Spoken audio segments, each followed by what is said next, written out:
All right, good evening, everyone. I'm going to call our August 8th Airport Advisory Board meeting to order. Kayla, can you please call the roll? Chairperson Harrison Earl. Here.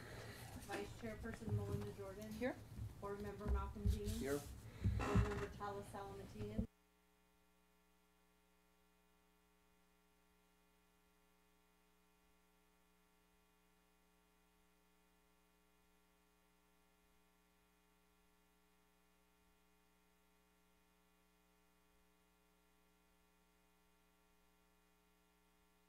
Thank you. Councilmember McCoy, welcome. We're really glad to have you with us and appreciate you stepping in for Marcia and stepping up.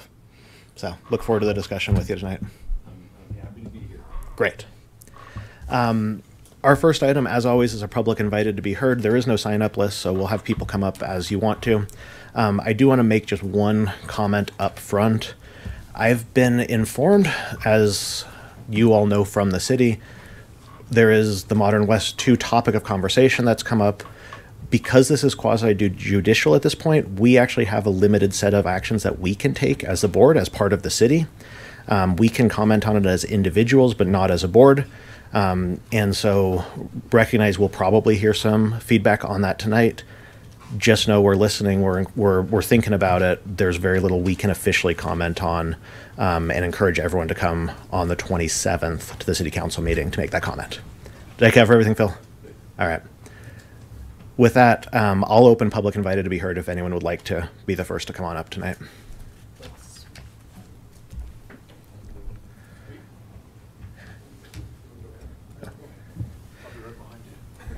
And as always, if can kick off the public invited to be heard with your name and address, and you've got 5 minutes.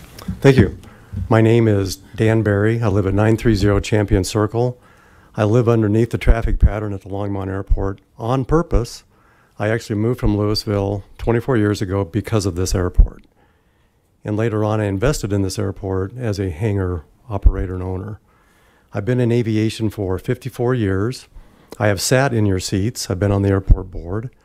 I am very concerned with what's going on with the city council. So can I comment on the Modern West? You can comment all you want. Okay. Yes. Well, good to know. So I'm very concerned with this development. It's very dangerous. It sets a very dangerous precedent. I did send a letter to Jennifer Hewitt-Apperson and Levi Brown expressing my concerns. I did get feedback from Jennifer that it was put on record. This project is very incongruent. It's extremely incongruent with FAA federal grand lease assurances and compatibility use. I just encourage the airport board, even in your personal conversations, find a way to help us build more rapport with the city council. What do they need from us to be supportive of this community? If we understood that, we could be more supportive. I was heavily involved with the 2016 Airport Expo when we got the F-16s in here. Followed that up with a city council tour of the airport. And that seemed to be very beneficial back in 2016. Maybe it's time to have that conversation and do something like that again.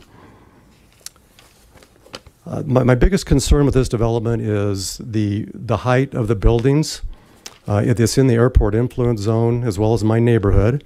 They're proposing buildings that are higher than the current code by 10 feet. And if you look at the traffic pattern, which I'm sure you're all familiar with, the past master plan that was developed, there's a noise abatement traffic pattern that we do use as pilots at this airport. The users of this airport, we do use this, and we're constantly on the radio encouraging the other visitors to use this pattern. This pattern puts this site directly underneath base to downwind for 29 and directly underneath the departure for 11. The aircraft arriving at Longmont normally train on a 3-degree glide slope. I use a much higher one because I prefer that. However, the heavier aircraft are going to use a 3-degree glide slope, which puts their aircraft 30 to 50 feet above these buildings. These are 400,000-pound jets, twin engine, less than that weight. But still, you're having to have aircraft within 30 to 40 feet of these buildings. This is an extremely dangerous precedent. And I have personally helped haul airplanes out of that field.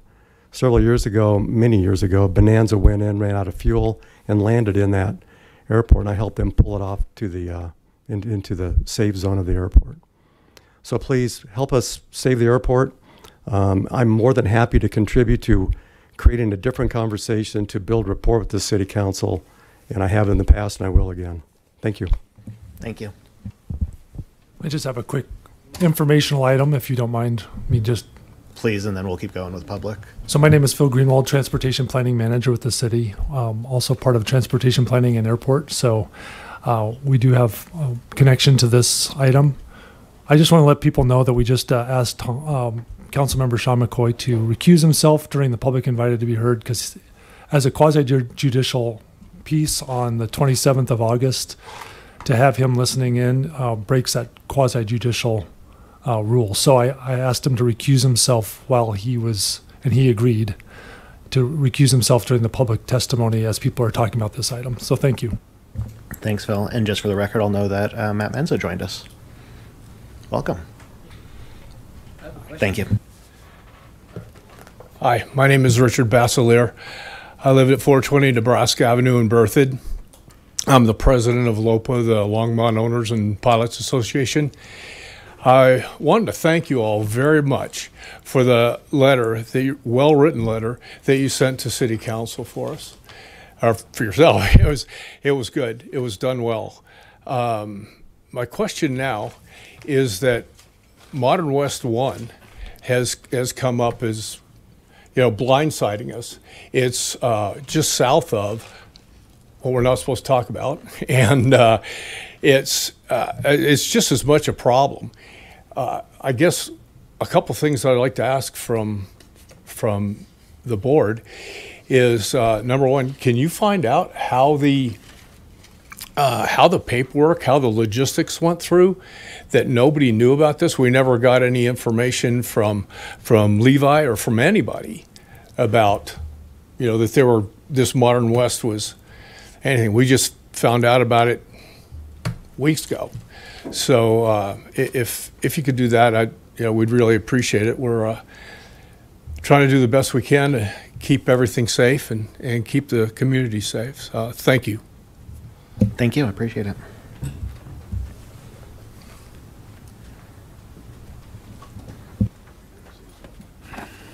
Good evening, Chairman and board members. J.D. Gleit, 1632 Sherman Way, Longmont. First, I'd like to apologize for my lack of support and engagement. It's my intention to stay in communication and more engaged in airport matters.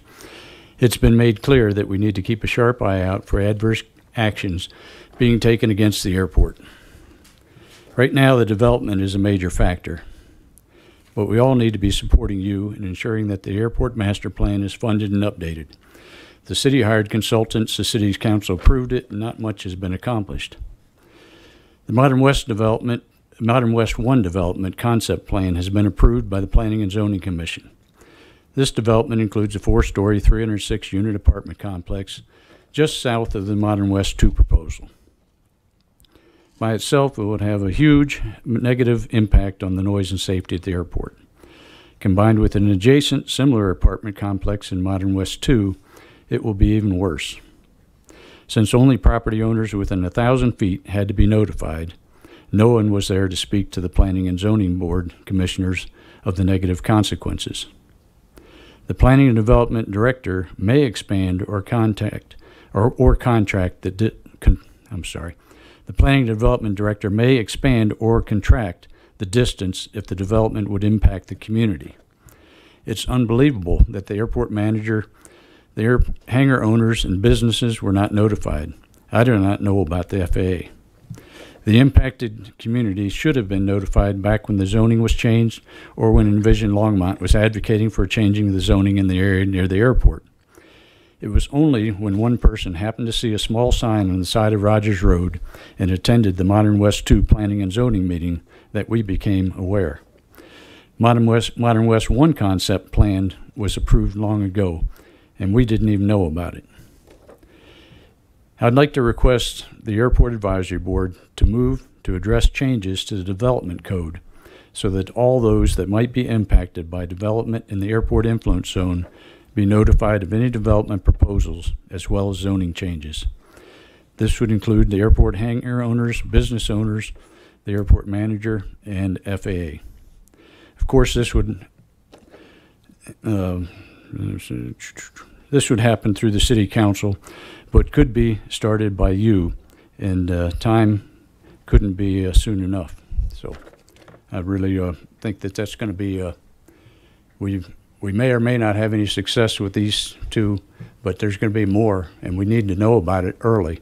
So that in order for that to happen, the development code is going to need to be changed, and I think this would be a good place to start. Thank you.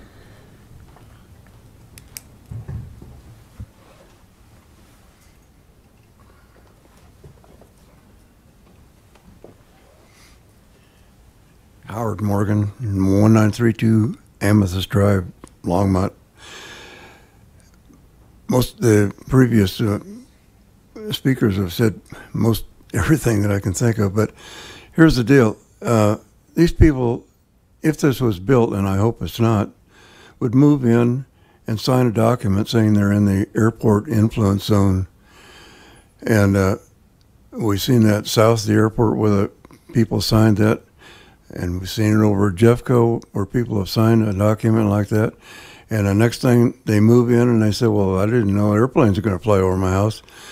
So this development, hopefully it's not built, but if it were, airplanes would be flying, 50 to 100 feet, even lower in some cases, over their house 400 times a day. And if you don't think that that's going to create huge noise complaints, and eventually, can I give you about 100% chance that these people would sue the city and the airport, just exactly like they're doing at Jeffco, for $100 million, and the taxpayers are going to end up paying that if that were to happen, and it would be inevitable if these people, if this development is built and people are living there. It's just not going to work. So I hope that you guys, and your letter that you wrote was excellent, and I hope you'll continue to do whatever you can to talk to the city council into not passing this. It's incredible to me that the planning department defied the FAA, the LOPA, the AOPA, common sense, and approve this in the first place. That's got all I have to say. Thank you.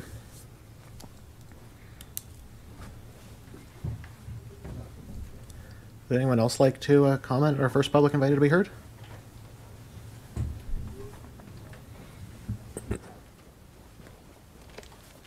Good evening. Mark Arnold, 8243 Cattail.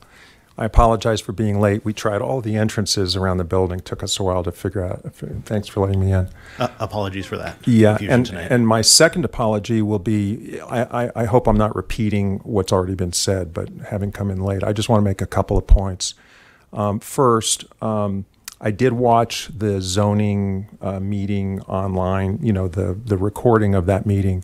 And what seemed evident to me was that the FAA responded and said that the plan was not compliant with their guidelines. And the zoning committee received or had access to the advisory circular, which is, I think, about 190 pages. I read that. And it's very technical. It's aviation specific. And apparently the zoning committee, under questioning, acknowledged that they made changes to comply with the FAA guidance. But when asked whether they resubmitted it to the FAA, the zoning committee said no, they didn't. And why is that? Because they said, quote, "We knew it wouldn't be approved with the changes." And if you watch the recordings, you'll see that's exactly what transpired. So in addition to just generally objecting to this for all of the reasons I'm sure you've heard, at a minimum, the city would really be, I think, making a terrible mistake to go forward without engaging aviation-specific consultants who can actually reconcile the building plans, whether modified or not, with these technical guidelines. I think it would really be a mistake. Using Google Earth, which is not the be-all to end-all, my calculation suggests that if you draw a straight line from the final approach fix to the threshold of the runway, not the touchdown zone, but the threshold, which is acceptable, it would pass over the corner of that building, by my calculations, by 41 feet. So I think we've come to similar conclusions. But specifically it's crazy to depend, I think, on the zoning people who I'm sure are expert in their domain, but depending on them to reconcile to very technical standards, I think it would be a very terrible mistake. And then once it gets built, then we're stuck. So thank you all for volunteering your time, I believe, and helping us arrive at good decisions for the airport and the community. Thank you. Thank you. Is there anyone else who would like to speak at this time? Okay. Yeah, Phil, if you can grab Sean, that would be great. And I'll close the public invited to be heard then. We do have another one towards the end of the meeting, and we'll move on to our approval of the July 11th, 2024 minutes. Board members, does anyone have any revisions, changes, comments on those minutes? Hold on a second. Vice Chair Jordan. You can always count on me to read them when I get bored. So on line 7, page 1, it would have Chairperson Earl. It just says Chairperson, and normally we have his name. They're all very, very minor. On page 3, line 37, Ron Krenzel's remark, it's the busiest non-towered airport in the state. It just says no tower. Kind of the same, but it's referred to as non-towered. And then on page 4, for myself, line 13, 14, and 15, I'm spelled Jordan. And then the last sentence, I was talking about the air show, and I don't know what the last sentence is saying. It says she stated inviting input for flyovers. That may have been what I said. We aren't really, I'm not sure what that statement was, but it's fine, left the way it is. That was last month. We've moved on. But that was all. They were very minor. Okay. Thank you, Vice Chair Jordan. I'll note Sean McCoy is back with us since we're no longer talking about a sensitive topic. Board members, any other comments on approving July 11th, 2024 minutes? Would anyone like to propose a motion to approve the minutes with Melinda's amendments? I propose a motion for Vice Chairperson Jordan's minutes. I'll second. Moved and seconded. Thank you. Any discussion? All those in favor, say aye. Aye. Any opposed? Minutes passed. Thank you. Updates from the airport. Sorry. Updates from the airport manager. Hello. Levi, let's go. All righty. I got a pretty good list for you guys today. I'll make it a little brief. I'm not going to take you through the full conference, but I did go to the AAE General Aviation Conference. In fact, I just got back last night. Excellent little conference. So that's number one on my topic to talk about tonight. I'll give you some highlights from that real quick. I guess I would mention that it very beneficial, I felt like. That's the first year that I've certainly been at that conference, or any record I can find of our airport attending that. Very focused, very good conference. Lots of great topics. Unleaded fuel, of course. FAA land use policy and how that's been changing in the future. Community engagement. Noise issues. Lots of good focus on that. Lots of good data, which I will be digesting here. I was able to at least type up my notes from that conference today, but apart from that, not a whole lot to get too deep into with the Airport Advisory Board quite yet, I don't think. Probably the biggest focuses of that conference would have been the unleaded fuel, the noise, and the community engagement aspects of it. All right. Any questions about my trip to the GA conference? Levi, you said one of the topics was noise. Can you kind of just dive into that one? Yeah, I can give you a little highlight on the noise stuff. Let me find my notes.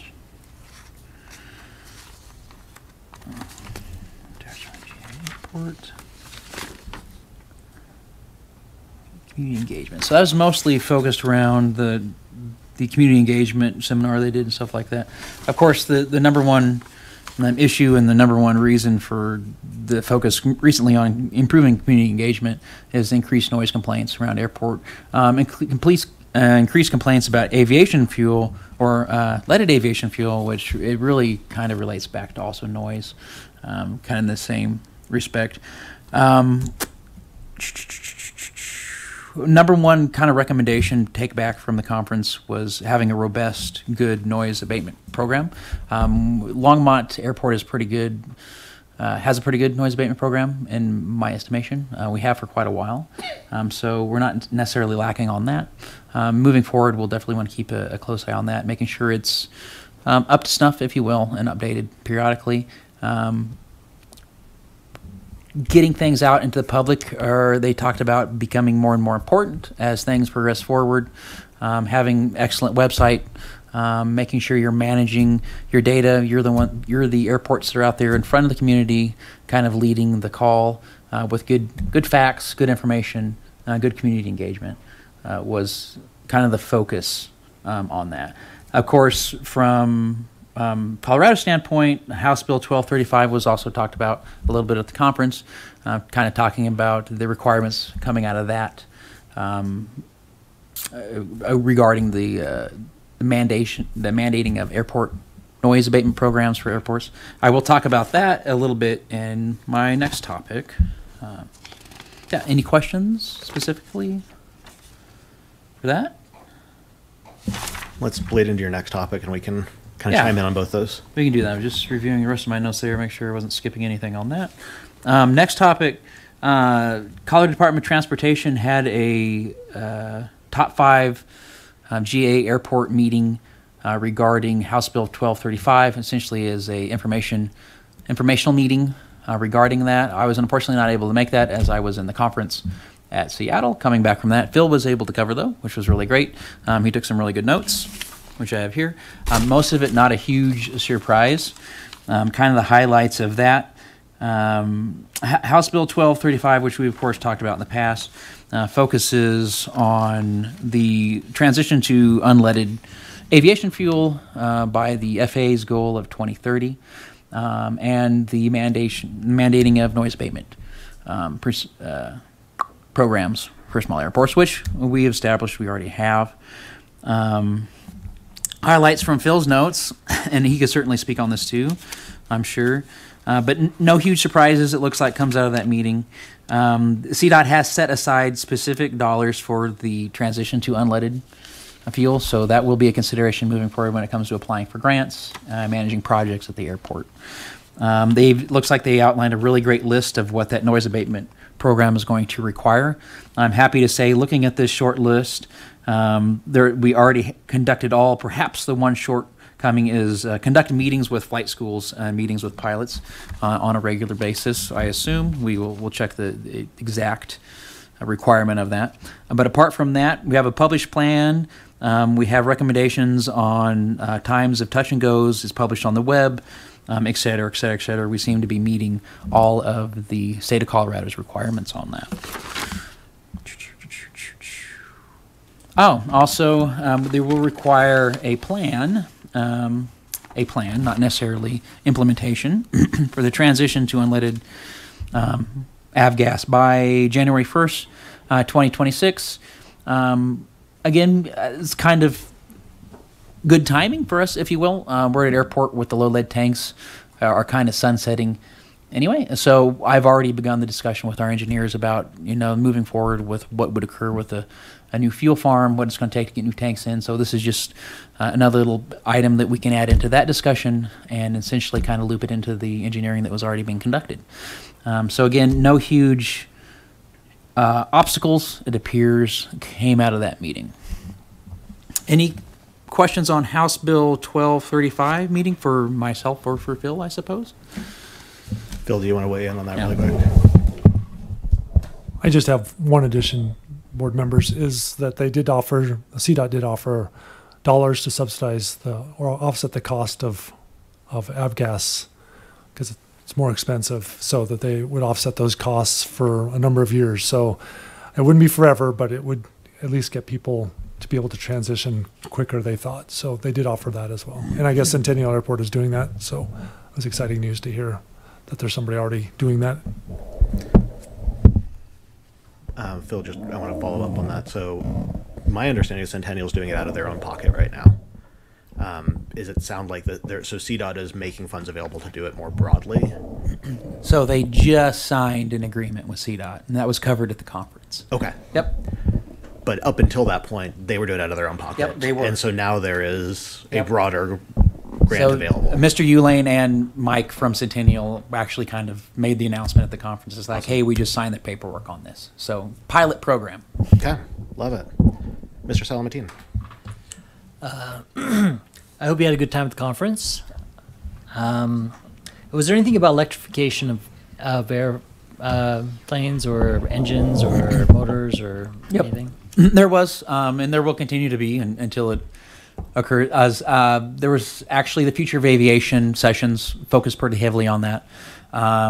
Also, it kind of tied in with that. They were talking about the VTOL, vertical takeoff and landing aspects of the future of aviation. One of the things that was mentioned is that that's becoming kind of more and more accepted eventuality in airports, and they're starting to encourage people to make sure that they're visiting that area when it comes to master planning. Electric specific, the focus was on doing good planning. That's kind of seemed what the narrative was focused on.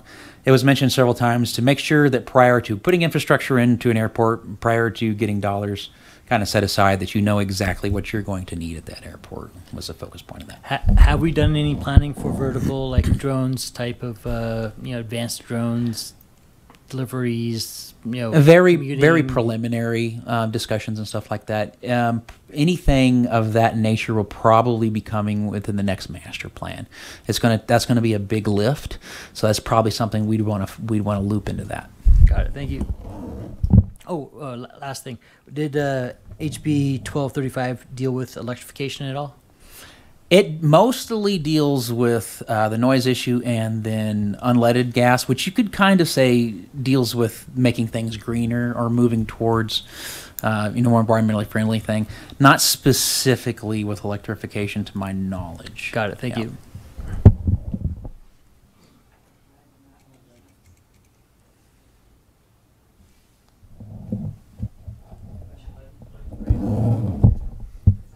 Excuse me.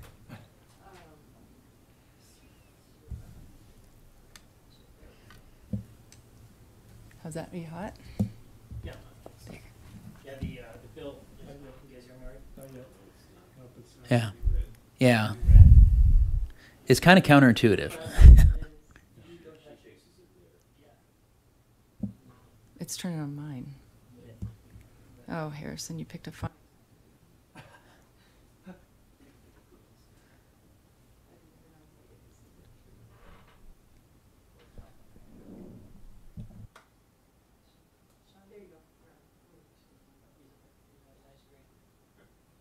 Still green. I can speak up if you want. Listen to capture on that. Yeah, they might need on the audio. Do you know how to fix it? Anybody else get up and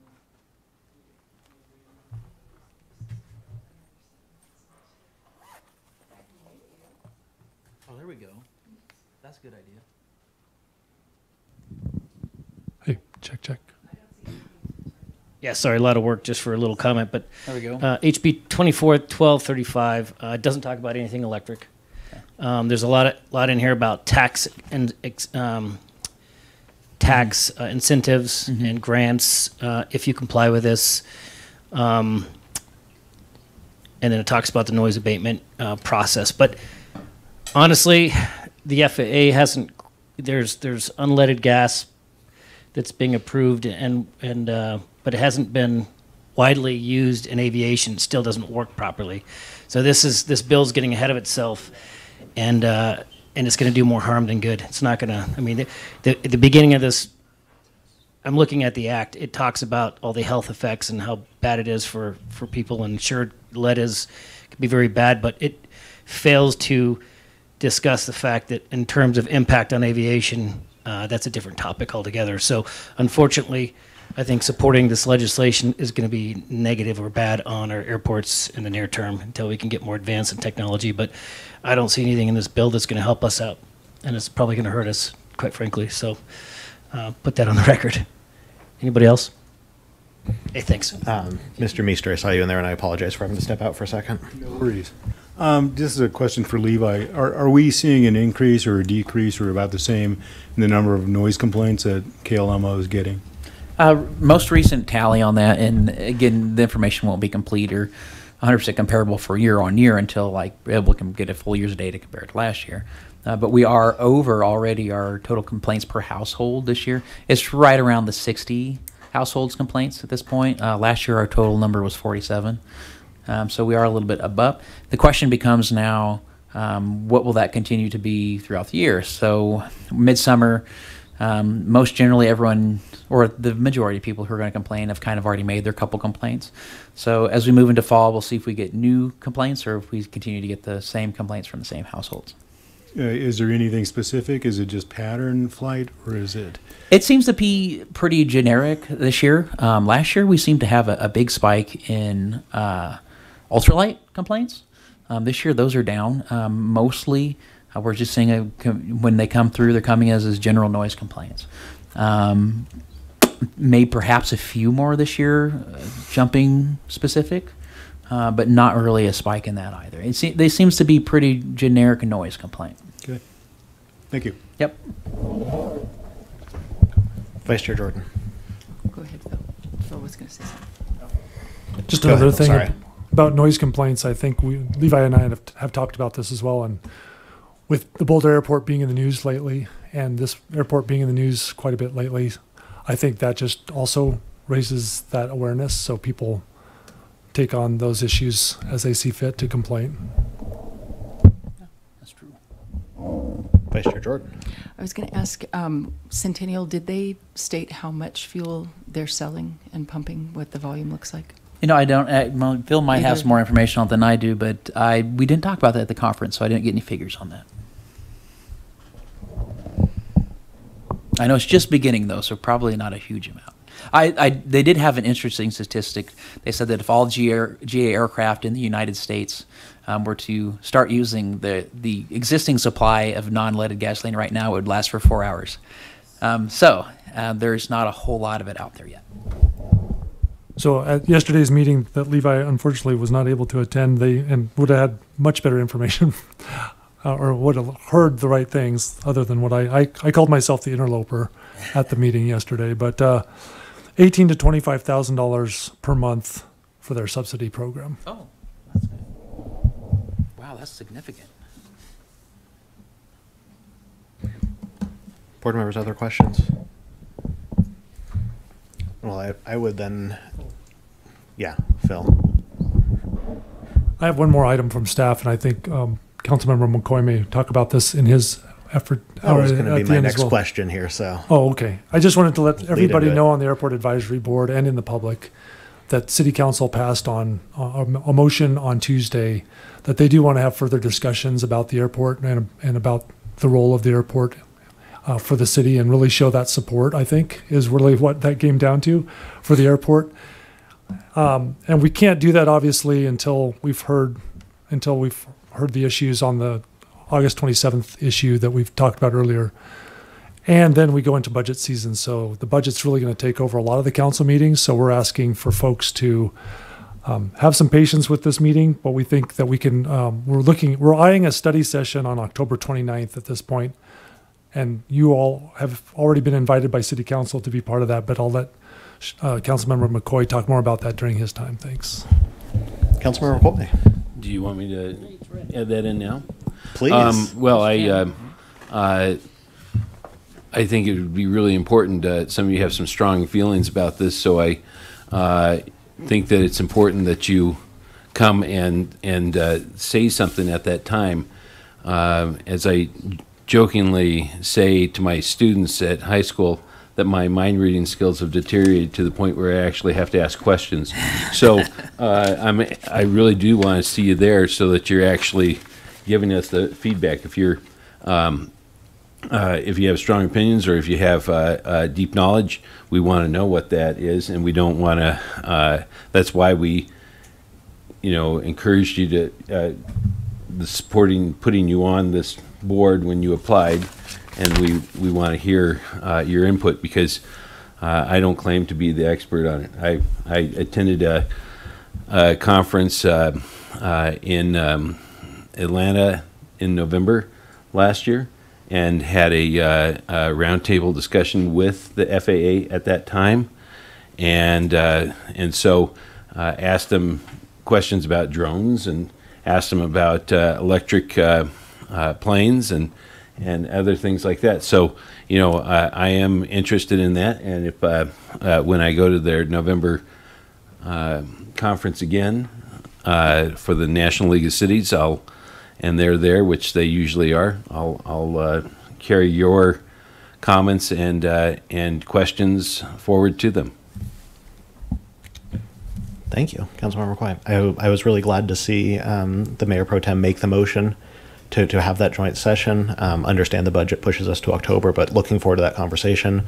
To the extent that you and the council are able to, I know there was an invitation specifically to Levi to be present and be able to answer questions, but I know that all of us or a representative of this board would be very happy to be actively participating in that conversation and the back and forth as well, to the extent that we're able to. So, thank you. Other updates? I do have a few more update items. Go for it. Quick stuff. Wildlife Fence project moving forward. Last time I believe it was out for bid. We did get those bids in. We got some surprisingly good bids. A couple of them half of the cost that we thought it might be, which was excellent. So moving forward with one of those selected individuals.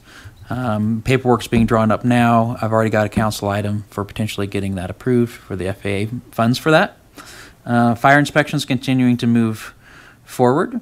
That the last official sign-up weekend will be this weekend, Friday and Saturday. For that, right now, it's look like we're sitting at about half of the folks on the airport voluntarily signed up for fire inspections, which isn't amazing, but not without outside of the realm of kind of what the expectation was. So next step on that will be coordinating with the fire department to see how they want to proceed with making sure we get their inspections completed. Let's see. One other item, working with the engineers and with the city procurement department. I know in previous airport advisory board meetings, we've talked about the projects coming up on the airfield, the wildlife fence, and also pavement rehab. Pavement rehab project, we've already got the grant secured for, and so we've been having conversations with the engineers. They've got enough of the design done. They're thinking about pushing that up and potentially getting it done at the end of this year instead of next year. So that's currently being kind of vetted out, if you will, and see if we can move forward that direction. So yay, ahead of schedule on something, right? Mr. Shook. Levi, I've been talking to some of the tenants, pilots, the ground hogs or whatever they're called, have started to come back. Yep. And I know you've had people out there. What's the scenario? I mean, and we were talking a bit about that last year too. Let's see, where did I leave that off at?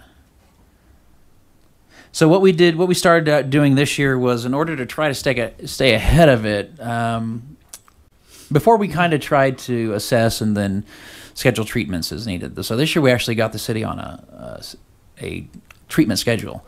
So once a month, the public work guys come out, flag the holes. Once a month, the city comes out and treats.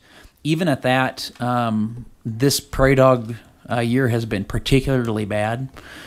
We just went essentially from 0% prairie dog population to hundreds overnight. Now it's still a fraction of what it was 3 years ago, but it is significantly more than it was. Actually, they were just flagged this Wednesday. The next treatment is tomorrow. At that point, I'm looking to touch base with Scott, the head of the crew out there. I've asked him if he would do a meeting with me to get his opinion on what needs to be done in the future. Whether the city if we as a city can handle it ourselves, or whether we need to look at and getting another private contractor to come in and do an airport-wide treatment. What about the rabbit population? The rabbit population has been talked about a couple times too. From an FAA standpoint, at least we don't seem to be facing violations and threats from that. Most of the kind of wildlife issues they've brought up are pretty focused on the prairie dog holes. The rabbit issue itself so far seems to be mostly an annoyance and not as much of a concern, but that's something else that I've been talking a little bit about, Scott, with. But so far, no solutions on that. Well, I drive up to my hangar, there's 20 rabbits or more, and as soon as you open the door and turn your head, they're getting in your hangar. And, you know, it is annoying, and, you know... You got some carrots in there.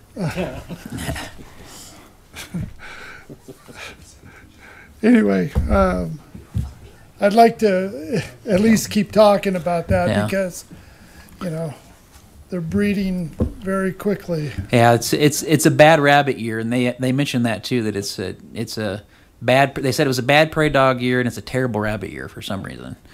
I guess this is a good time to give an update too. It's also a terrible mouse year. I don't know what's going on this year, but I've doubled the treatment schedule on all of the airport gates. We were having issues with the mice just getting in and eating the wiring in the gates. So I'm essentially treating every little gate box essentially like a building. So every gate box has its own bait station in it with mouse catching apparatuses to make sure that we're mitigating any wiring damage as much as possible. What's been going on with the ASOS?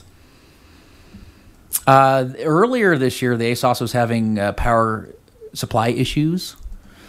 So the board was going in and out and in and out and in and out. Since we had it worked on a few weeks back, I haven't heard any specific complaints from tenants.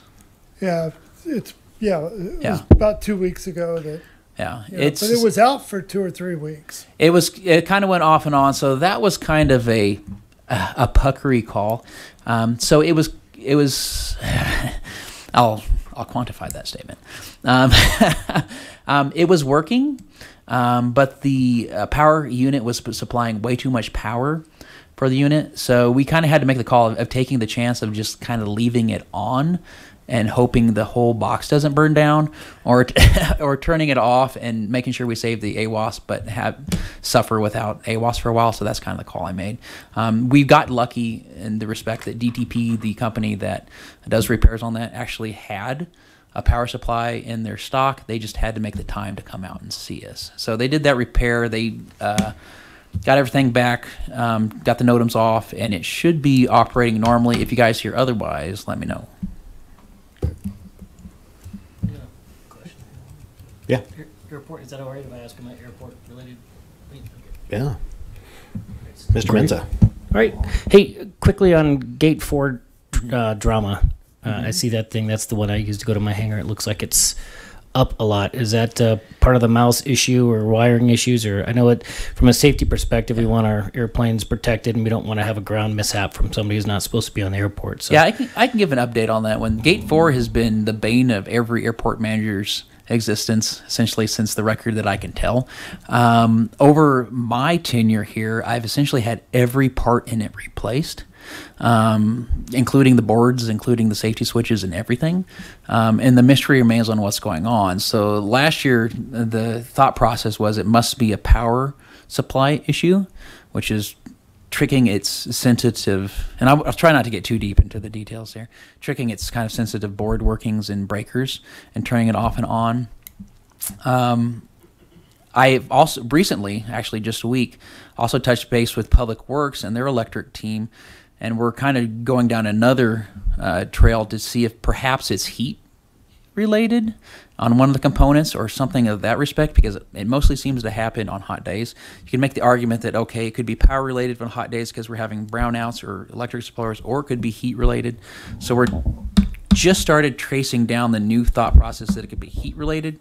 But again, we've replaced every component in the gate, so it's the kind of question becomes, if we replaced every component, what's it tracked down to? So it's, long story short, it's a phantom electric issue that we're continuing to, on a weekly basis, try to track down. All right, yeah, because it's up a lot. And Yep. just And that from one a gate security particularly. perspective. Yep.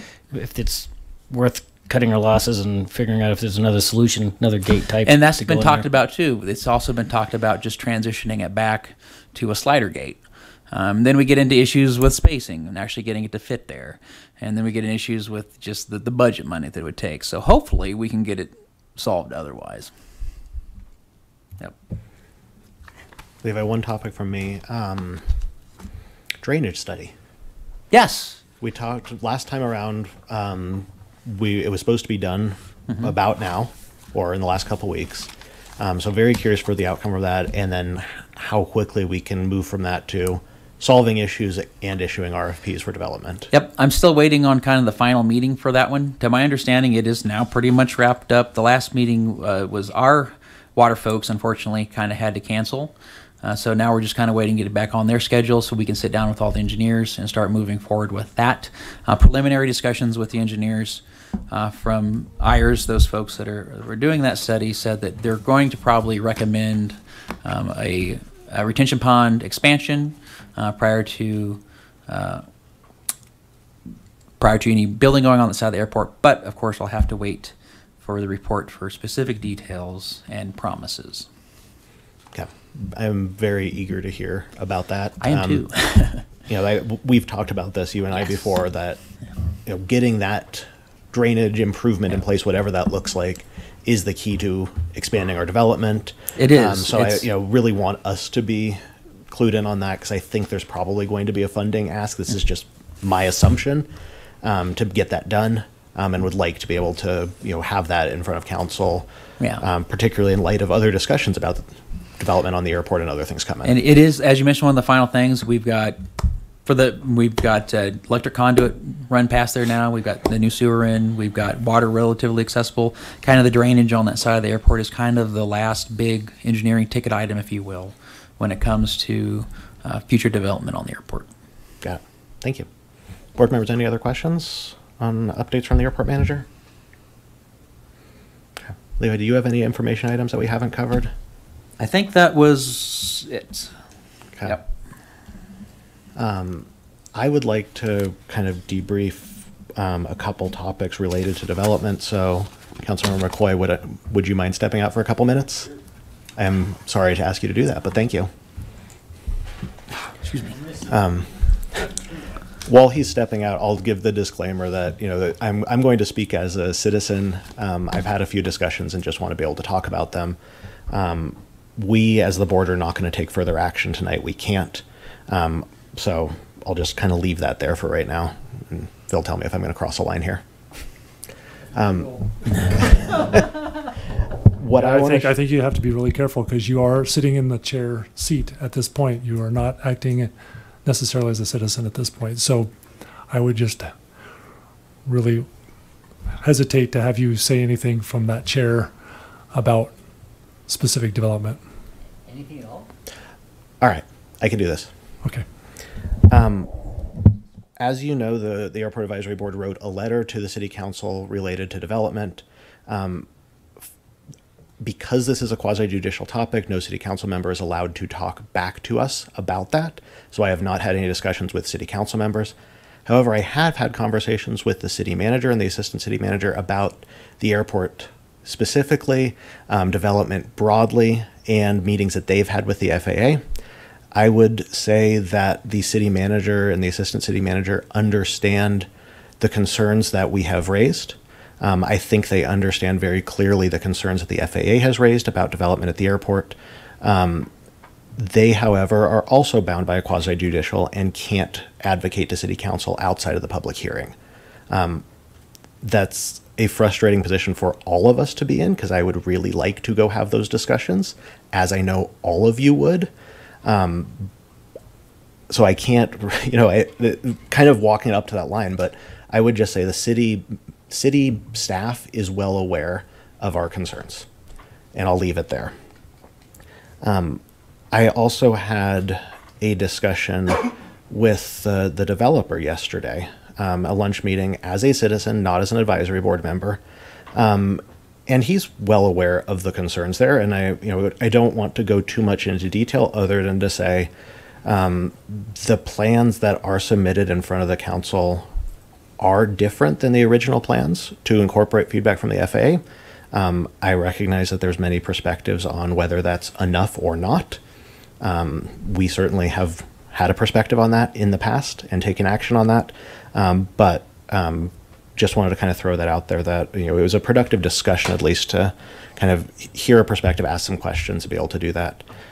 So I'm really grateful for that and grateful for the city manager on that. I think that's probably about all I'm allowed to say, but I will pass it on to Mr. Salamatine.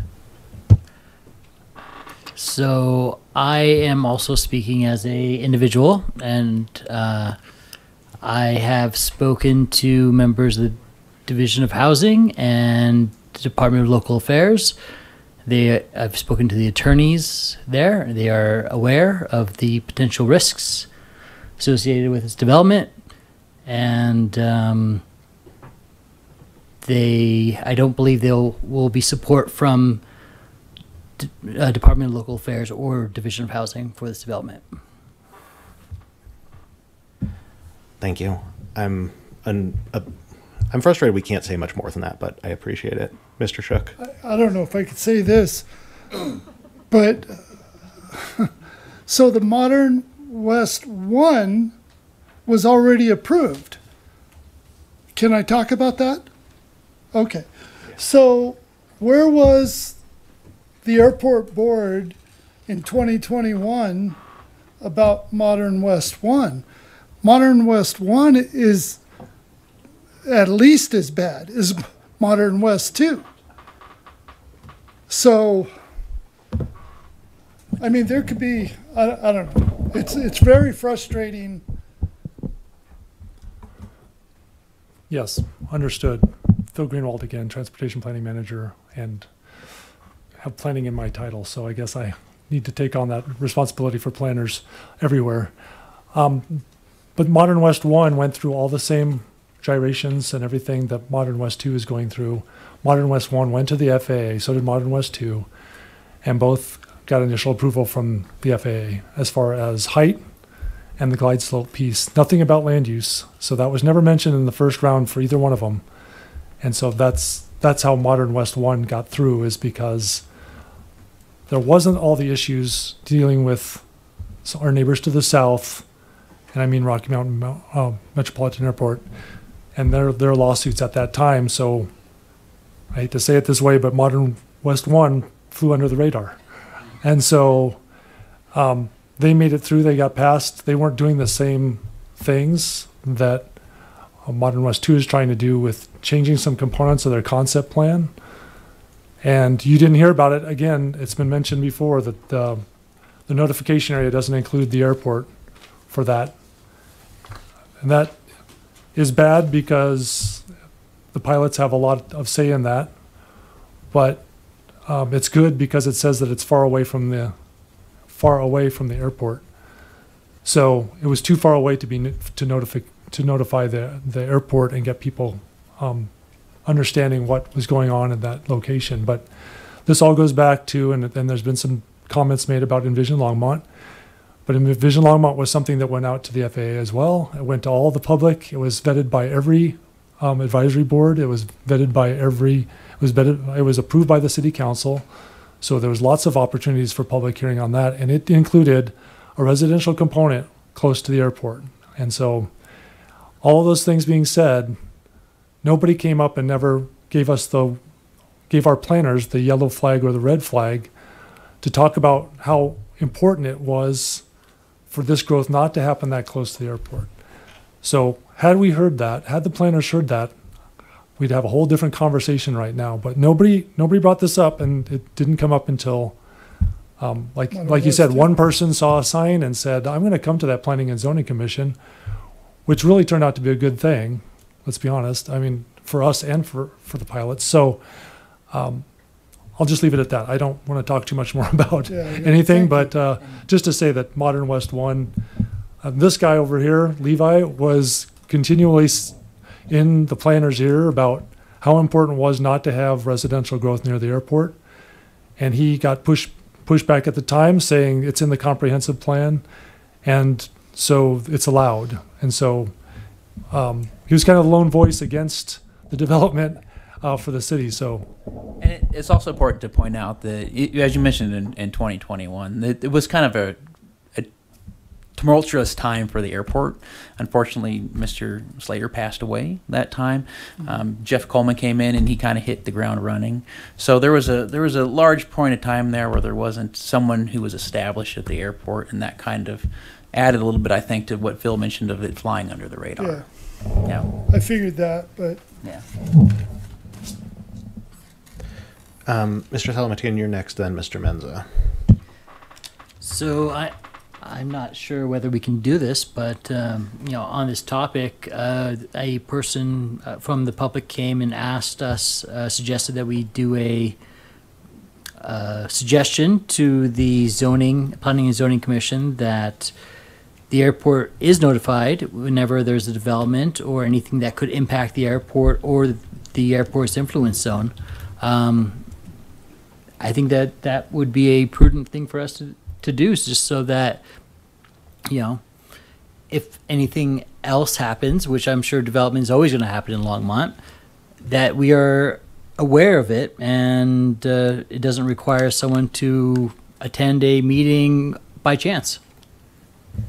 Mr. Salamatian, I'd like to have that conversation. I'd like Councilmember McCoy to be in on that conversation too. Mr. Menza, did you want to talk about something that would be inappropriate for him to be here for? No, I mean, actually, it'd probably be good if he was here. Okay. Because I would like to, Okay. And just general question for you all: you guys all read the FAA letter to the city from 2023. Is that in response to Modern West 2 or Modern West 1, or just any development on that particular area? Do you guys understand that letter? If I recall correctly, it specifically mentions Modern West 2. Yeah. Okay. Yes. Because from some of our aviators here in the room, that one is also going to propose or is going to be an issue for safe flying aircraft. And, I'll wait till Mr. McCoy gets in here, but we're kind of at a crossroads. Aviation is literally my life. That's what I do. That's what I pay the bills with, and that's what I do for fun. And maybe I'm an aviation junkie, but I've got professional degrees in it, and I've done it professionally and for fun forever. And I'm really worried about what's happening all over the Front Range here. So the alligator and in the room here is that aviation's under attack, and PJC, and then they're literally trying to shut down Boulder, which has a lot of history, some of the best soaring in this part of the country. There's so many good aspects to aviation that far outweigh the bad. There's ways to mitigate noise. There's ways to do things that are more in tune with the community, but the good outweighs the bad. And I guess what I see here in Longmont is I hear a lot of aware. People are aware. People aware. And this is why I wanted you back in the room, sir.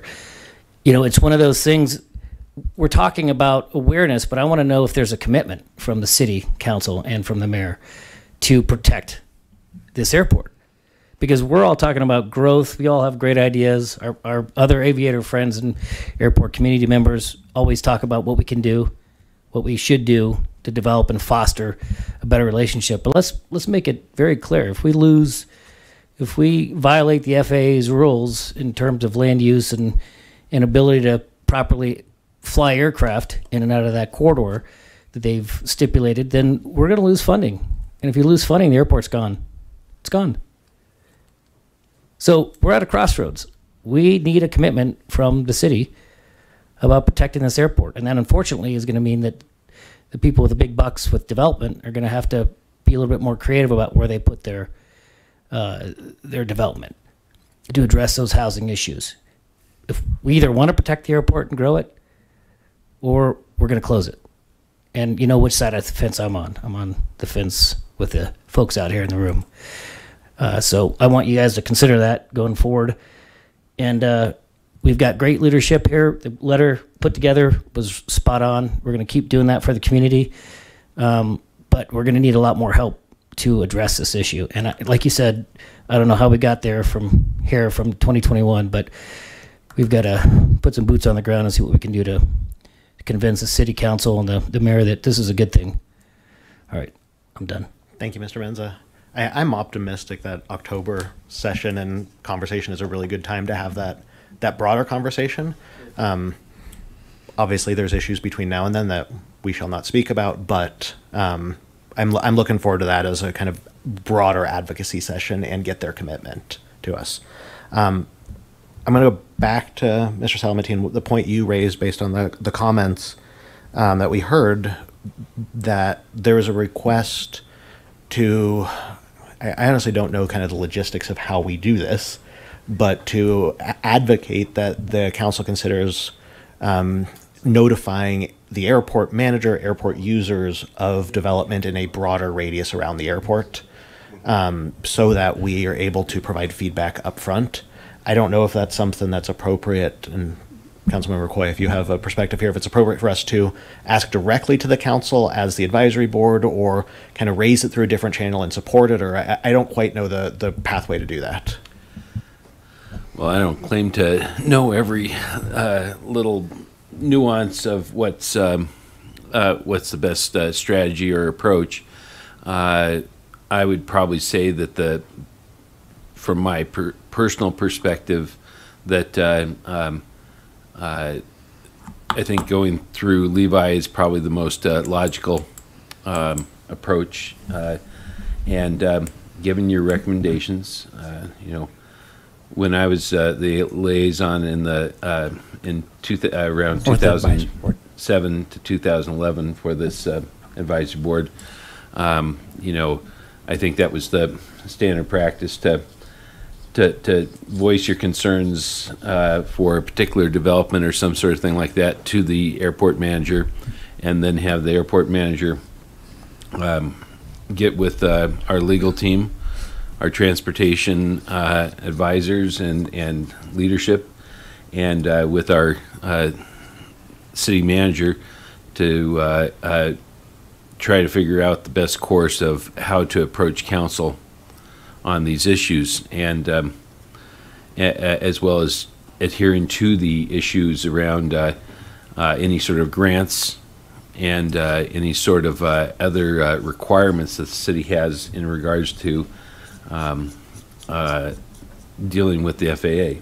So I know that's a little bit of a roundabout way of answering that, but I just think probably the best way is to go through the conduit of the airport manager, and then if there comes a time where we need to go in the opposite direction, your other suggestion, then that's something we can explore too. It's easy enough for me. As so far, the one big item that's come up has been Modern West. In my tenure here has been Modern West 2, and that came to the board here, so I can certainly convey information that way. As long as I continue to get good information, anything that's being in the airport influence zone conveyed to me, then I can then convey that to the board, of course. And I appreciate that, and thank you, Councilmember McCoy. Levi, do you get proactive notification about developments in the airport influence zone? I can't speak if I exactly gotten everything in the airport influence zone. We could certainly double check, make sure that is the case. I did get the one for Modern West 2 officially to my table, if you will. So I was asked directly for input on that and then provide it. I do also, just point of information, do periodically get communications from Boulder County on development around the airport too. Okay. What I would ask, and I'm cognizant of the fact that we as a board, and that's why I'm not going to call for a motion, can't direct you to do anything, but I would ask that maybe you go back and have conversations with the city, other city staff, and make sure that there is a formal policy that make sure you have that. And if there is not, then either have the conversations to do that and or report it back to us, and we can make a request to the city staff for that as well. Recognizing I can't direct you to do that, but I'm pretty sure I speak for the board that we would appreciate that information. Okay. Vice Chair Jordan. It seems easy to say the airport influence zone for notifications, although that's a very large footprint. So would it be possible to establish what our footage radius is? And that would be kind of the seems more conversation to prudent. have with the Yeah. planning department. So is it, it's 1,000 feet, 5,000, 10,000, what are we? And then ask for that for a radius around. And then we were at the city council meeting and they discussed the paddle that they were preserving at each end. And I'm still wondering where that fits into this. I believe it won't affect this because it's after the fact. The proposed zoning Yeah, changes, you with mean? the paddle, yeah. Okay. Oh, that's too close to. Can we just talk about that in that zone in general? Because it did come up in a city council meeting, is not directly related to any proposed development. And the council had asked questions with the request that it come back to council. Can we address it from that perspective? Okay. Okay. All right, no, not specifically. So specifically, those paddles, if you will, were taken directly from the FAA's guidance on kind of the recommended zoning for around an airport. So those were, to the planning department's credit, when they kind of set out their recommendations, they pretty much copied the advisory circular the FAA had out there. That's what they did. Do we know when that might go back to council to That try I to be considered? Because I think do that not would know. be, Yeah. certainly something that we've discussed supporting that. We have not taken action to support that or recommend the council approve it, but I think that would be important for us to do so regardless of any specific development. That I don't know, and I don't think Phil has any additional information on that too, but I certainly hope that with all the additional attention being given to the airport, that's probably something that's going to be pretty high up there on that question list. I would say that the intent was that those paddle pieces and we had the original conversation with the city council, but the idea was that it would come through the airport advisory board as it moved its way to an official piece of city code, and that has not happened yet. With all the action that's been happening lately, that's all been kind of pushed aside as we kind of deal with other things. So, but it was the intent that we come to this board with that outline and the circular that was the FAA circular, so you could marry those two pieces together. And I know there's some comments made too about a lot of information in that circular, and could planners put that together and different things. We did use our GIS department to really follow the exact outlines when we presented to council and showed them what our thoughts were as far as that went. And so we do want to make that public record and put it out there as far as something that we would have this board make a recommendation to city council on. And I would say, again, props to the city planning department. They took a very textural, very boring, very dry FAA advisory circular and made a beautiful drawing in 3D airspace of what it would look like, and it looked really nice. Yeah, I appreciate the work that's been done on that. I'd really like to see that kind of continue and go forward, because I think it would, I think it would be valuable for the long-term land use around the airport. Recognizing it doesn't impact anything that's pending, not going to go there, but just from a long-term perspective, it does increase the recognition of the airport's presence, the impact it has, and it had updated navigation easement language, which I think is also really important.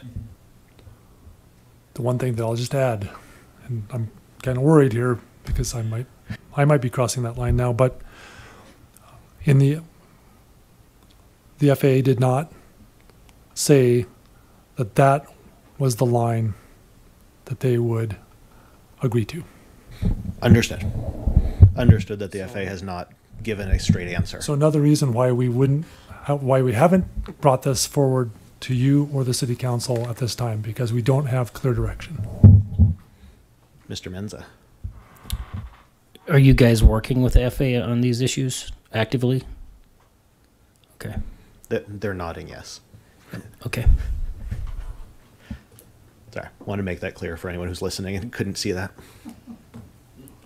All right. Anyone else on information items? We have no action items tonight, so I'll anything else from the board before we go to our final public invited to be heard? Do you want to do it now, or do you want to wait till the end? Oh, we could do it under comments. Yeah, yeah. Okay. All right. Let's open up our final public invited to be heard then. Wrong button. I don't know. Are you? You are welcome to comment about anything you'd like to. Are you going to comment about any pending development, just so we can advise Councilmember McCoy to leave or not leave? No, I was. Yeah, no, I'm not. Okay. Can you make that statement just then? Yeah, I'm sorry, Councilmember McCoy, for that. I think if anyone is going to come up, you are welcome to talk about any topic you'd like to. However, to preserve the quasi-judicial, if you're going to, can we just up front, and we'll ask Councilmember McCoy to step out and apologize for the inconvenience. This is a huge pain for all of us, but thank you for helping us follow the rules. It is difficult, and I think we've generally been talking about some things. I was just going to a little clarity, and things have been said, and just the one issue one talked about the notification, the 1,000 foot, which is not enough. But to be clear, my suggestion was, I heard the chain of command, that sounded good, but I do not at all advising that we have an intention and goodwill to notify the appropriate people. I was suggesting a development code change. The development code now already allows the planning director to notify anybody that might be impacted. And so that we need something stronger in this case. It's for everybody's good, the cities, the FAA, the public, everybody. So that's what I was suggesting, and how you go through that.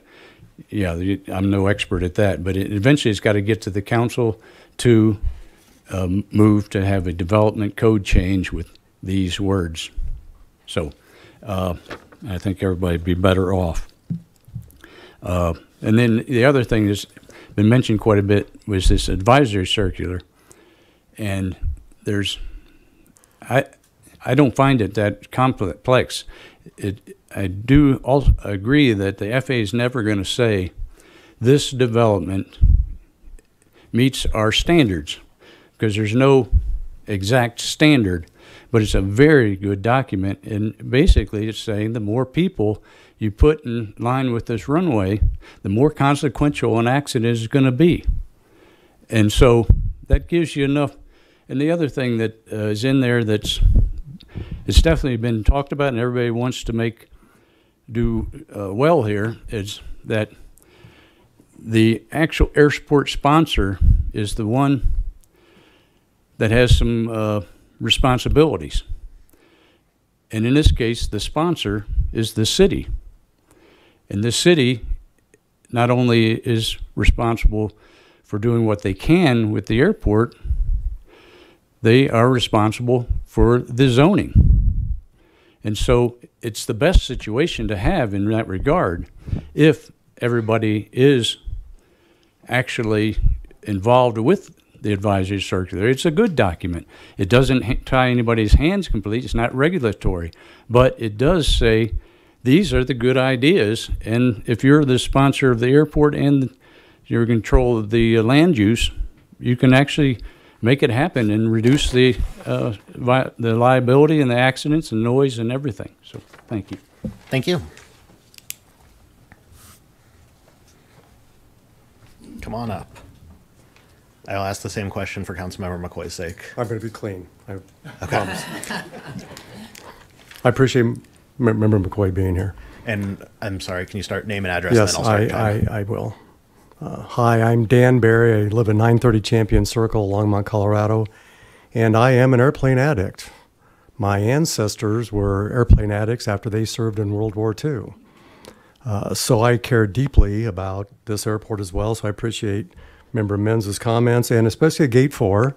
I never roll my window down very often. And I appreciate Member Shook's comments about the rabbits. My biggest concern is the dead rabbits and the health hazard behind my hangar. It's an unpleasant smell back there. And it's not just from Dwayne's cigars, it's from the dead rabbits. Being an airplane addict, aviation addict. I actually enjoy airplane noise. That's why I live underneath the pattern of 1-1 at Longmont. However, being in your seats when I did serve on the airport board, I learned quickly that not everybody likes airplane noise. I dealt with that over and over again. So here's my view of it is, Levi said we have a noise abatement plan. We do. It's a good one. It meets all the requirements. However, what I notice at this airport, and I fly weekly, is that the implementation is lacking severely. And the implementation to me is working with our visitors that come to this airport, the other flight schools. I don't know what it takes to educate, to notify. The noise abatement plan is there, the pictures are there, but they still prefer to do a 3-mile final or 2-mile or even a 1-mile final, which you don't need to do to establish a slope, a stabilized approach. That's what I think implementation is missing. And so when we talk about updating the plan, let's also consider updating the strategies and tactics to implement that plan so that we can actually have a friendlier airport. It's become less friendly in this pattern, I'll guarantee you. And the frustration has gone up. I've seen our local Phenom jet fly closer patterns than the 172s from Metro. We talked about the airport influence zone. I believe from, I don't know when we did the master plan, back in '08, it actually defines the airport influence zone. So there's already a picture, a document. I hope you refer to that, just as a friendly reminder. And also a friendly reminder is, member Menza mentioned boots on the ground. We have our airport expo coming up in September.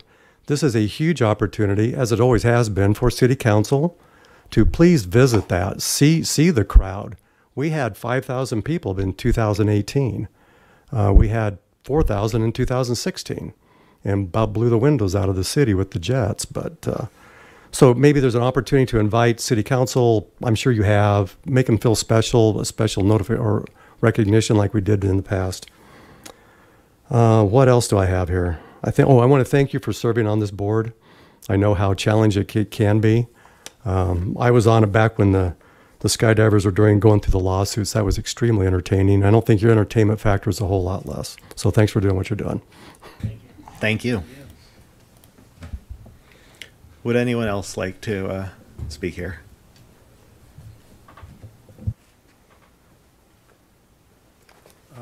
So I think this is going to violate the quasi-judicial, so thank you. Thank you for the heads up. Yeah. Apologize, Councilmember McCoy. We'll Thank have you you back very in a much. second. Nothing personal. Mark Arnold, 8243 Cattail Drive. There's probably more senior pilots here, but this marks my 50th year of flying. An ATP. I've based aircraft at Longmont for 25 years, jet, turboprops, and gliders. So I'm an avid user and hangar owner. So I carefully went through and scrubbed the presentation by the zoning commission when they approved this latest proposal. And I just want to clarify a few things, which maybe you already know, but they struck me as I was watching the presentation. First of all, there seemed to be a very strong, I guess, desire on the part of the zoning department to point out that the advisory circulars were not mandatory. But I'd like to make sure the record shows that the runway protection zone, the RPZ, and also the civil airport obstacle clearance criteria, those are legal requirements, and those are called out in 14 CFR 77. And so I spent, some time going down the rabbit hole of trying to figure out, this interface between airports and the community. And that's not optional. So there is actual legal basis for protecting the RPZ. A few other observations I want to make sure everyone is aware of is that Mr. Sweeney from the FSDO, his June 13th land use incompatibility letter explicitly stated that the FAA would feel that this development would be deemed would be deemed a violation of the FAA's land use guidelines as required by the grant assurance number 21. So there is a specific requirement historically requiring the airport sponsor to quote, take appropriate action to restrict land use in order to protect the use of the airport.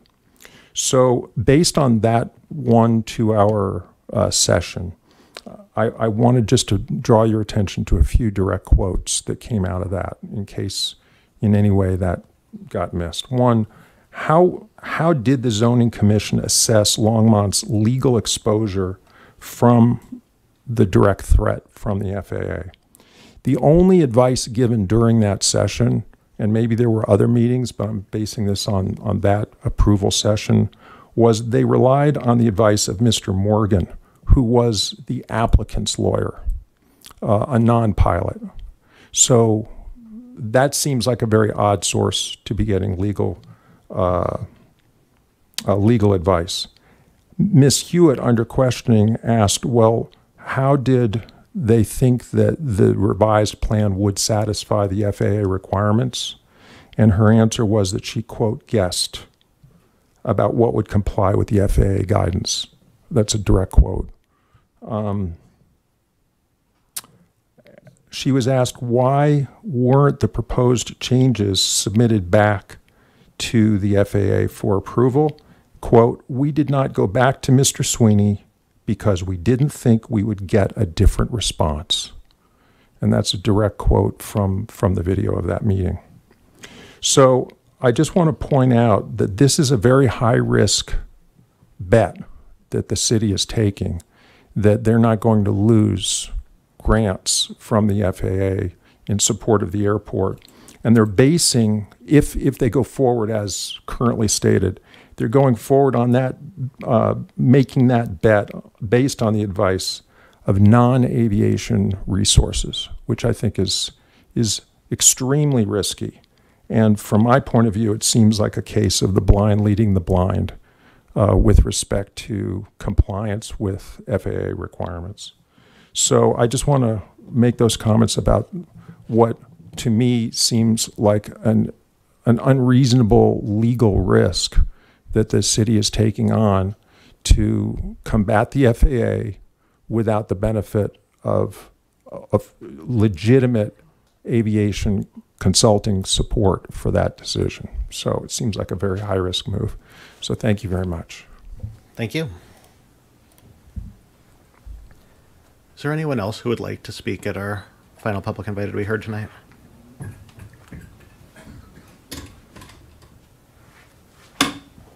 I'll ask the same question for Mr. McCoy's sake, if he's safe to be in here or not. Well, I'm just probably, let's not take the risk. Sorry, Mr. McCoy. We'll call you back. So my name's Joe Willis. I am not an aviation addict. I'm here I'm kind of concerned because you guys are saying future Longmont. How is this future Longmont? You're taking a risk of losing grant money. You're with the, not specifically this development, but future developments. How is that helping you guys? Maybe tax base, but what's the tax base versus a grant, right? That's forever.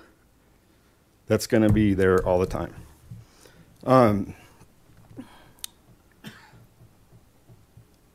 Why would you want more complaints? You know, that's another thing. You need that the council needs to, you need to ask the council, why would you want that? To me, I wouldn't want it. It's more law enforcement or whoever that's going to be dealing with it. You want to future yourself to be better by obviously being considerate for the citizens, and by building any development within that path is not considerate to you guys, to the city of Longmont, or the people that are going to be living there. So just a couple things I wanted to say that I just see that I don't understand. Thank you. So there are questions I'd like to have asked and answered too. Thank you. Would anyone else like to speak at our final public invited to be heard? I'm not seeing anyone, so going once, going twice. All right, we'll close the final public invited to be heard, and we will move on to board, council, and/or staff comments. And welcome back, Councilor McCoy. I'll start with board comments. Vice Chair Jordan, I know you have one. I do. Would anyone else like to go first here? And I'm sorry, Mr. Shook, I didn't see you in there. Go ahead. Is there a way to install a message on the AWAS about noise procedures? I've been to other airports and they at least say something, you know, please pay attention to noise abatement rules here. That could be fleshed out and kind of with this board and kind of looking at the pluses and minuses. That's something that's kind of on my radar for something potentially to do. Something else kind of in that same vein that's becoming more and more accepted is chart supplements are starting to, you'll see more and more noise abatement procedures actually being published in those also. So there's several things to kind of think about when it comes to that. Yep. Mr. Salamatine. I would just like to thank everyone who came tonight and who spoke. This is very important for you all to participate in, because without you, we have less reason to go to council and advocate. So by you coming here and showing up, it really helps our case to bring to council. So thank you all for your participation. I'll second that. I'm really glad that so many people have been able to comment in this meeting, the last meeting, the emails that I've gotten, communication that I know has gone to City Council about various topics. And I would just encourage folks, as you would like to please go to the meeting, particularly August 27th, and make your comments there so that they're represented again. Other board comments? Vice Chair Jordan? Thank you. We have an air show coming up. Some of you are aware of that. I think all of you probably are. So September 14th at our airport, 7 a.m. starts with an EAA pancake breakfast. We start the air show portion about 11. We've got a nice lineup. We've got local performers, paid performers, military branches sending in aircraft, and it is all still underway. We're still pushing DD 2535s and lining stuff up. So just now we just need not the low ceilings that we had today. And September 14th, typically, other than the year of the flood, has been a good time for aviation, and it should be a beautiful day. The show goes until, the event goes until 5. The show is expected 11 to 1:30, I believe, is our window. And we open with the exhibitors. We have an interesting variety of exhibitors, and then a heavy focus on education. So the St. Vrain Valley School District's Innovation Center is our anchor in the EDGE zone.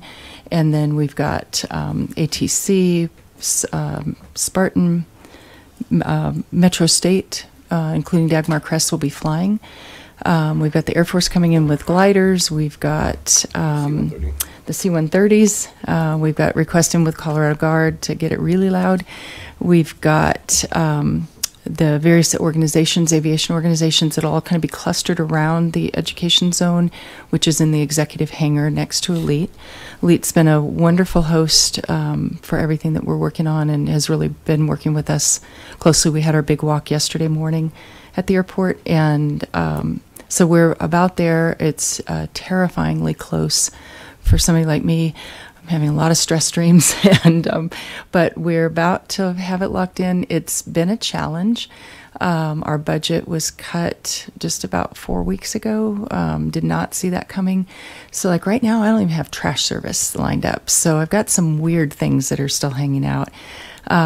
We did get some press by the city in social media, which sent us a lot of volunteers, which was awesome. The public has been signing up and offering their pickup trucks and their children to help. And a couple of important things is that any time spent on the show is community service qualifier. So children and adults who need community service hours for different reasons can get a ton of them at this show. The length of the day, they can break it into shifts, but even if they can come work the Thursday or Friday for load-in, we can get you all your hours in one place. And it's going to be a really robust program.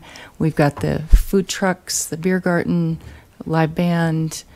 We've got our FAA-approved air boss and an announcer who's paid, who will have that higher level of music and aircraft identification throughout the program. So we've got a really robust program, and we're down to brass tacks. And then I'll be doing the walkthrough with the volunteers the Saturday before, and then we start load in Thursday and Friday before the show. So you'll see a lot of activity. The main thing is to tell you is that we are really taking over the airport. And in the past, we've tried to just carve out the air show portion and protect the rest of the space for especially the north side to be able to come and go in their aircraft. We're going to start at 7. We're going to be closing the airspace by 10:30, pushing 11. But there's going to be so many people in the airport. We're anticipating 7,500 to 8,000 people because we are in the school year this time. We're normally in June, and a lot of people have left town. We're in the school year. We're focusing on education, and we do anticipate a much bigger crowd. So we are trying to figure out where to shove cars in for parking, and we are starting to look at taking up more of that space in between the hangars on the north side. So it is, and then for the air show to move down the field, if you recall, the air show had to get pushed to the west because of the crowd and people in their hangars. And so the demonstration area was really offset from center field. So the Air Boss has been working very hard to get that down to center field, but it does require that we don't have people on the west side of the airport, even in their hangars is the preference. So we'll be sending out notifications through LOPA and through all chains that we have. Trying not to do a paper campaign just because that would be a mess on a day like last night when the wind blew. Our liquor license application is up. It's over by Flight Deck Grill on the wall, and that hearing is on the 22nd, and that's to be able to operate the beer garden. And we're almost there. And so you'll see communications from us. We've got to do a neighborhood notice, although we really don't have neighbors to have to tell, so we kind of get the benefit of that 1,000 feet, and unfortunately. And but tell your friends. We'll have the traffic signs up. We're working on the final details on that for the traffic impacts that day.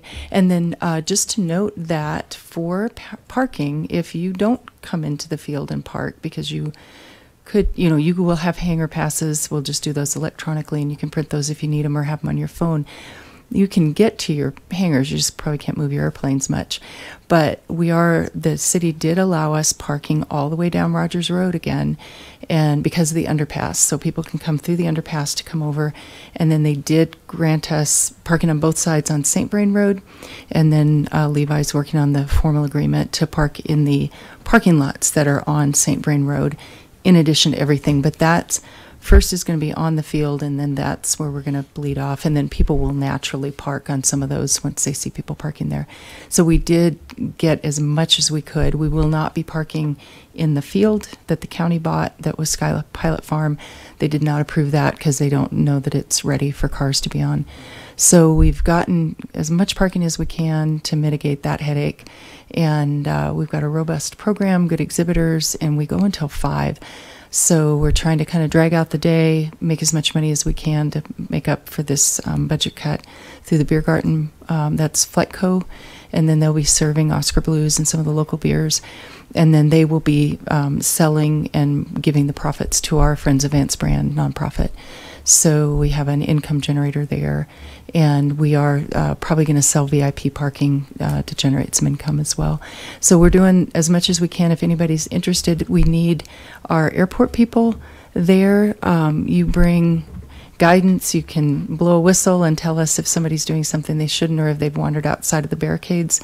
Our barricade area is very, very large, but it's white barricade. It's very clear. That also preserves our beer garden space. So it's be sure you come through the authorized entrance and exit so we can get you banded if you want to use the beer garden. And then you just have got good eyes on the field, and you've got fire extinguishers in your hangars. And so in the event that something small happened and you could grab a fire extinguisher and help, that would be wonderful. And if it happens large, we have all of our emergency response plans in place for that. So we're about there, but I'd love another 6 months to work on it. But it's time. It's time. And then September 14th, 7 a.m. to 5. And then for those who might be interested in the next opportunity, I've put a pin on September 26th of 2026. For our biennial tradition. We'll see if we have anybody left on the team at the end of this one. Melinda, thank you so much for all of your effort in that and been a for the long updates. road. I know it's been a lot. Dan knows, right? Yeah. We are incredibly grateful for you. Thank you. Mr. Shook. Melinda, what was the reason given for the budget cut and who cut it? Yeah, can you speak to that? I could talk to that. The airport advisory board, we originally asked for 45,000, but there was only 37 actually approved in the budget. So it's not really so much a cut as they just didn't approve the full amount that was asked for. But we didn't know that until we didn't know. 1 second. Go ahead. We didn't know about it until like 4 weeks ago. So I've been asking anybody that we were paying for services to sponsor them or to do a cost share. And then we did ask our performers if they could cut. And some of them are coming in at half of what they bid us. And some of the expenses that we can control, I've been trying to get those dialed in tighter. And then in the end, I may be paying for a really big party on my Southwest card. So we'll see. Mr. Dean. Yeah, for Levi, a couple, kind of a two-part. Does the city actually have a budget set aside for the air show, or is that ever a thing, So it actually comes out of the airport's budget. Okay. Yeah. And is it possible that if this show, I'm kind of asking you, does really, really well, they could potentially petition for 2026 a bigger budget to say, look, that we've done a good job. It's worth your while to have it, maybe to ask them for a bigger percentage. I mean, every budget season's a new opportunity to make a new ask and with the justifications for that. So Can you ask ahead of time, or does it have to be sort of for that season for the budget? Well, to get the budgeted money, you have to do it in the budgeting process. So, Okay. I mean, it's always good to have the discussion, but it'll have to come out in the budget process. So is it possible you could make a note for yourself? I know 2 years down the road, but make a note to try to ask for potentially a bigger budget for the. I think the best thing would probably do is you get into the next air show, kind of seeing what it would take, what it cost is increasing, and kind of starting to work the figures from that end. Okay, thank you. Mr. Dean, I'll just kind of go through that because of the budget timeline for 2026, that means you're putting it in the first half of 2025. Yeah. Historically, I will not be on the board at that point. I'll be termed out. So a note to other board members. Historically, when there's been a dramatic change in the budget because of a strategic priority or something else that's happened, the board has written a letter to council asking them to consider the increase, the change. So keep that in the back of all of your minds for next year, that may be an appropriate action for the board to take. Yeah. Other Vice Chair Jordan. I'll just take that opportunity to say that our budget, we had larger sponsors in the past. We had some large sponsors. We've had no large sponsor. We didn't get our budget. We didn't learn that we had the blessing of the city until late December. So we missed all the January 1st corporate contributions opportunities. So that has been where normally we only took 25,000 from the budget and then augmented it with 15 to 25 in contributions, major sponsorships to 15,000, 10,000. we didn't get any. And so it's like United Rentals sponsoring the scissor lift, and the air show's cutting back on their expenses and things like the performers. So we did miss that opportunity, and it seems shocking given how long we've been trying to get an air show going, and because it was slated for 2023 before. So, and then we did end up with an expense for the air boss. We had an air boss in our pocket, and then we lost him, and so since we weren't doing 2023, so we've had just some pitfalls that have added up to where we are today. But all that also to say that again, and it was brought up really well in our last meeting, that the airport represents an economic engine for the city. It produces millions of dollars, and we have the thing that strikes me at the core is things being planned around the airport. And I did mention before that the original plan in that space was storage, and while storage would prevent a problem for an aircraft, we had discussed a straight in to the storage that lined up with the runway, gave us just a nice paved area, low lights, no trees, so that we could just consider that an extended runway. And that went through like 3 different storage companies that it never came to fruition. We still have a lot of land around us. But to recognize not only the asset that the airport is to the city and the contributions financially, but the number of people and businesses that are impacted by anything that affects our airport it just can't be said enough. And it was why a handful of years ago I proposed that our annual report have some more content to it to emphasize what goes on at the airport. And that at that time, it was from more of a goodwill standpoint and to educate the public on business activities and the other operations, because we don't want to be just labeled as a hobbyist airport like they're calling Boulder. And we've really worked to present to the public and to City Council what happens at our airport is not just a bunch of flight schools and GA pilots just burning gas, that there's a lot that goes on there, and a lot stems from there, a lot comes through here, a lot gets generated here, and we had a lot of speakers last month talking about what they do on the field. Nobody knows about that. And so a decision, any kind of decision around the airport impacts so many people. And I think that gets lost, is because when people look at the airport, they see a bunch of buildings and they don't see faces with those buildings, and they don't see businesses, and they don't see income. And we have a lot of spin tech guys at our airport, and there's just a lot that goes on there. And so the air show, we're focusing on the future of aviation and aerospace, and that was really driven by the pilot shortage, and we've stayed with that, and then our tie with the Innovation Center.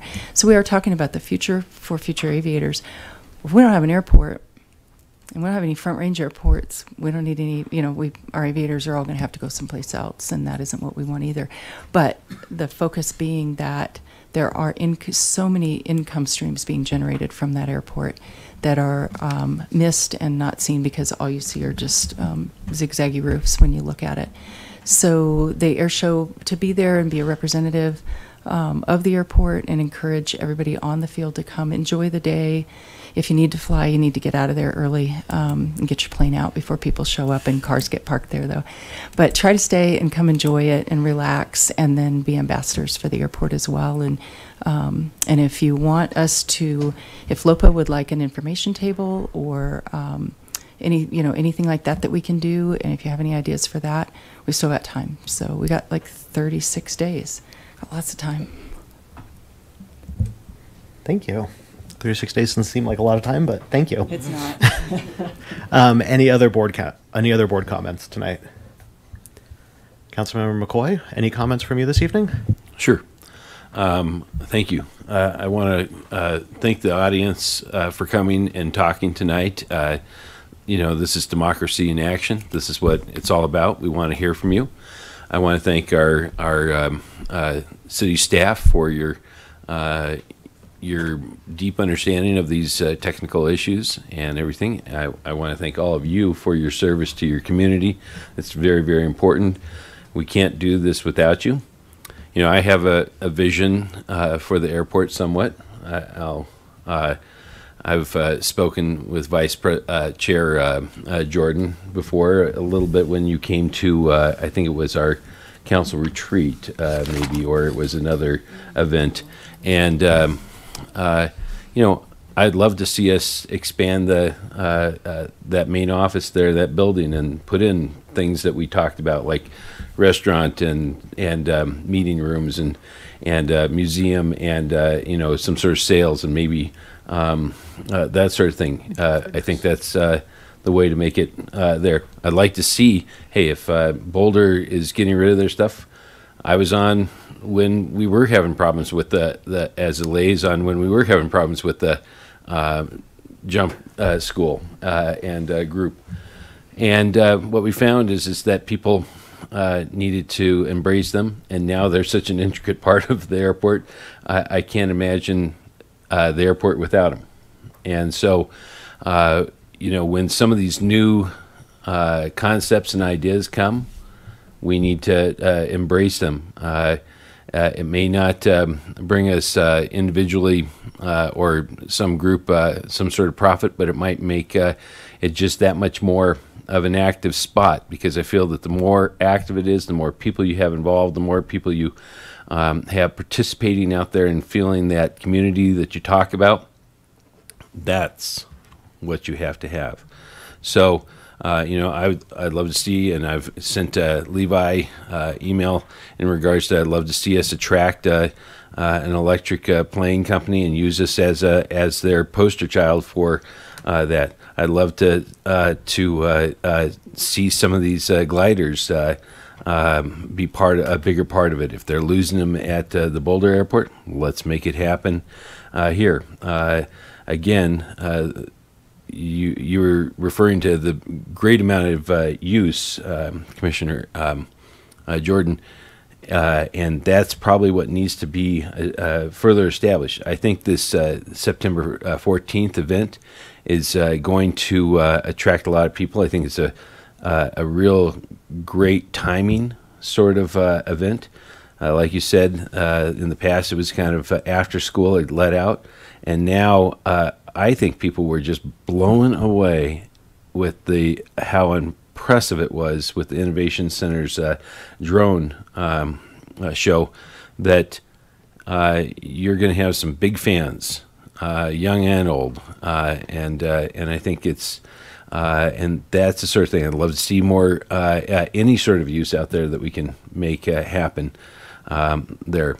I would, I think, to appease the community, I'd like to see us move away from leaded fuels, and I think the sooner we get on that and we start talking about, you know, maybe some sort of percentage of how many reallocation of hangars if to these alternatives would be reasonable. If that's what it takes to get the community more behind you, okay? You can say it's unrealistic. The community doesn't care. They don't. What they care about is not getting lead fuels dumped on them. So we need to move in a direction as quickly as we possibly can, reasonably as we possibly can, to these other ways of not having them feel like they are being you know, dumped on in reality. So those are the sort of things that I think I'd like to see. You know, anything and all that would be aviation associated with is probably a wise move. And so I want to thank you all again for your time, your dedication, your knowledge, and your background. And we don't all have to be on the same page about the gasoline issue, but we do have to try to see that this is a vital part of our community. It's been a vital part of our community. We just want to make sure that we don't lose it because we can't see the forest through the trees. So thank you for your efforts, everybody, and I hope that kind of gave just a very broad brushed approach to how I see the airport. Thank you, Councilmember McCoy. We appreciate you being here, filling in for Councilmember Martin, but also for your commitment, your dedication, and your comments here. And look forward to continuing that conversation. And apologize for you having to get in and out of the room a lot, but look forward to that not happening at future meetings. Staff comments. Levi, Phil, you guys have said a lot tonight. Anything else you'd like to chime in on?